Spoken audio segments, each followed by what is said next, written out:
యేసు రక్తమే జయం. పరిచర్య ప్రైజ్ ద లార్డ్. జూలై 18వ తేదీ 2025.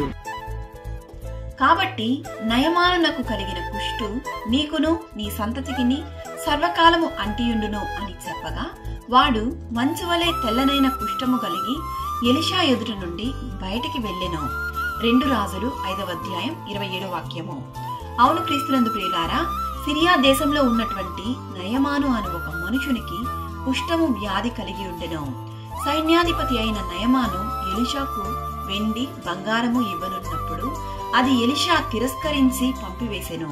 అయితే ఎలీషా యొక్క శిష్యుడు గెహజీ దాని ఆశపడి తిరిగి వెళ్లి, నా యజమానుడు ప్రవక్త నన్ను పంపించాడని వెండి బంగారములు పుచ్చుకొని రాగా, అది ఎరిగినటువంటి ఎలీషా ఈ వాక్యం సెలవిస్తున్నాడు.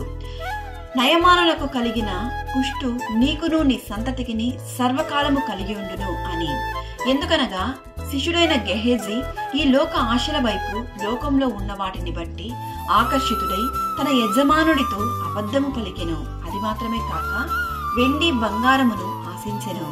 కనుక ఆ కుష్ఠము గెహజీకి అంటెను.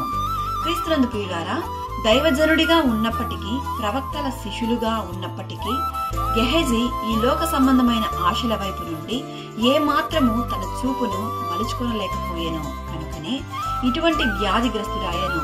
ఈరోజు ఈ వాక్యం వింటున్న ప్రియ సహోదరి సహోదరులారా, గెహజీ వలె లోక ఆశలకు ప్రాధాన్యత ఇస్తున్నారా? ఈ రోజే మారు మనసు పొందుము. దేవుడు మీకు అనుగ్రహించు ఆశీర్వాదములను పొందుకొనుము. దేవుడు మిమ్మల్ని ఆశీర్వదించి దీవించును గాక. ఆమేన్. God bless you.